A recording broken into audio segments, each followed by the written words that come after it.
Vitiligo एक अत्यंत ही मन को दुख पहुंचाने वाली बीमारी है। तो इसमें एक वैरायटी होता है विटिलाइगो का, लिप टिप विटिलाइगो। तो उसके बारे में हम लोग, उसके इलाज के बारे में हम लोग बात करेंगे। तो लिप टिप जो विटिलाइगो होता है, इसमें जो लिप है मतलब होंठ का, होंठ पे सफेद दाग हो जाना, और टिप मतलब कि जन्नांगों के जो सबसे बाहरी वाला हिस्सा है, विशेष करके जो ग्लांस पेनिस है, उस पे ये विटिलाइगो का पैदा हो जाना। जो सफेद दाग के पैचेज होते हैं, ये दो हिस्से को अफेक्ट कर लेते हैं और बाकी बॉडी में पैचेज नहीं होते हैं। तो इस लिप टिप विटिलाइगो को जो एक्रोफेशियल विटिलाइगो का ही वेरिएंट माना जाता है। लेकिन इसका ट्रीटमेंट के पर्सपेक्टिव से, इलाज के दृष्टिकोण से ये एक विशेष महत्व रखता है। ऐसा क्यों? क्योंकि ये जो वैरायटी होता है विटिलाइगो का, ये दवाइयों के रिस्पॉन्स के मामले में खराब माना जाता है। मतलब कि इसमें दवाइयां उतनी अच्छी नहीं काम करती हैं जितनी कि नॉर्मल जो विटिलाइगो होता है उसमें काम करती हैं, जैसे विटिलाइगो वल्गैरिस में। तो ऐसा होता क्या है, उसके पीछे की बात को हम लोग समझ लेते हैं कि जो लिप होता है, होंठ होता है, या फिर जो जेनाइटल का आगे का हिस्सा ग्लांस होता है, वहां पर हेयर फॉलिकल या तो होते ही नहीं है या बिल्कुल ही कम होते हैं। ऐसे समझिए कि होते ही नहीं है हेयर फॉलिकल्स। और मेलानोसाइट्स जो होता है, वो सबसे ज्यादा मात्रा में हेयर फॉलिकल के अंदर होता है। मतलब जो रंग बनाने वाली कोशिकाएं होती हैं, उनका सबसे ज्यादा कॉन्सेंट्रेशन जो होता है वो बालों में होता है, या फिर जो रोए होते हैं वहां पर होता है। तो जिन जिन जगह पे शरीर में जो जो जगह जहाँ पे बाल नहीं मौजूद है, वो इलाज के दृष्टिकोण से खराब होते जाते हैं। जैसे कि लिप टिप विटिलाइगो हो गया।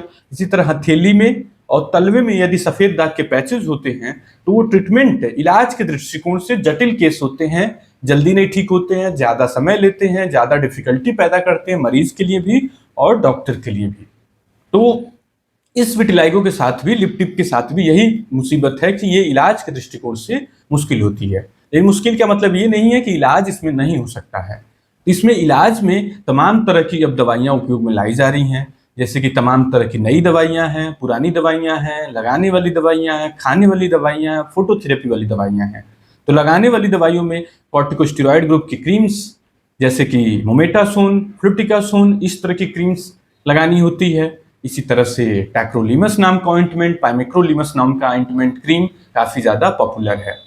इसी तरह से फाइब्रोब्लास्ट ग्रोथ फैक्टर भी अब धीरे धीरे डॉक्टर यूज में ले आ रहे हैं। तो ये तो लगाने वाली दवाई के तौर पर हो गया।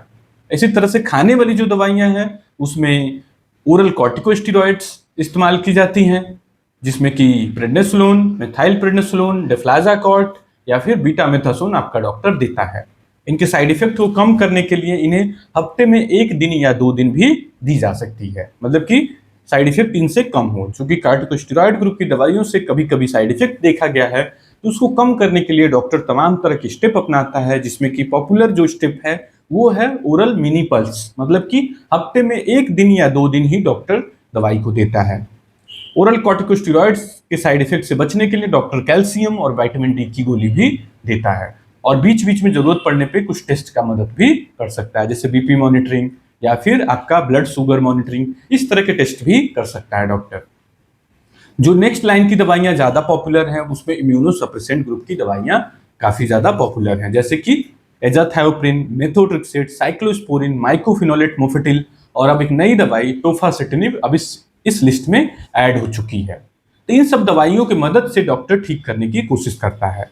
इसी तरह से तमाम तरह की धूप के और लैंप की थेरेपी हैं, उनको भी डॉक्टर उपयोग में लाता है।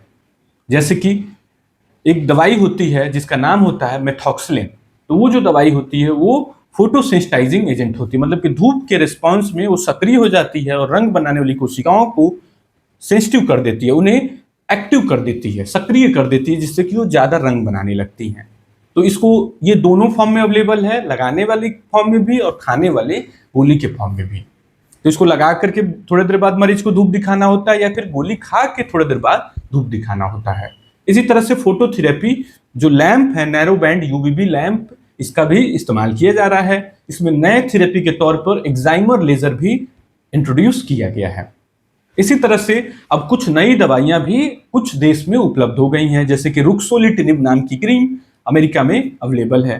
कुछ नई दवाइयां अब बिल्कुल ही मार्केट में आने वाली हैं, जैसे कि पोवर्सिटिनिब एंड रिटलेसिटिनिब। ये 2 न्यू ड्रग्स हैं जो कि जल्द ही कुछ महीनों या 1-2 साल के अंदर ही विटिलाइगो के उपचार में उपयोग में लाई जाने लगेंगी। लेकिन अभी यहाँ पर एक प्रॉब्लम है, क्योंकि हमने बात किया था कि ये जो विटिलाइगो होता है ये जटिल वैरायटी का है, तो इससे कुछ मरीज तो बिल्कुल ठीक हो गए, कुछ मरीज में पार्शियल रिस्पॉन्स आया, मतलब थोड़ा सा ठीक हुआ, थोड़ा सा रह गया। कुछ मरीजों में बीमारी टस की मस नहीं हुई, आप तमाम खाने वाली गोली, लगाने वाली दवाइयाँ इस्तेमाल किए, लेकिन बीमारी रिस्पॉन्ड नहीं की। तो ऐसे कंडीशन में मरीज जो होता है एकदम फ्रस्ट्रेट हो जाता है, एकदम अंधेरा दिखने लगता है कि अब लग रहा है कोई विकल्प नहीं बचा। लेकिन यहाँ पर भी कोई घबराने की बात नहीं है, क्योंकि सर्जिकल ऑप्शन अब धीरे धीरे बेहतर सर्जिकल ऑप्शन उपलब्ध होते जा रहे हैं। तो जो इस तरह के वैरायटी में विटिलाइगो है, उसमें लिप का जैसे उदाहरण के तौर पर लिया जाए तो उसमें सक्शन ब्लिस्टर ग्राफ्टिंग नाम की सर्जरी बहुत ही ज़्यादा पॉपुलर है। मतलब आपकी जांघ की स्किन से बहुत ही पतली ग्राफ्ट ली जाती है, एपिडर्मल ग्राफ्ट, जिससे कि आपके होंठ वाली चमड़ी पर उन्हें उस ग्राफ्ट को ले जा करके लगा दी जाती है, जिससे कि और ये जो ग्राफ्ट होता है चूंकि बहुत ही पतला होता है, इस वजह से वो धीरे धीरे होंठ की कलर में ही मैच कर जाता है। मतलब आपको ऐसा लगेगा कि होंठ की चमड़ी कैसी है और जांघ की चमड़ी कैसी है, दोनों का कहाँ पे मेल है।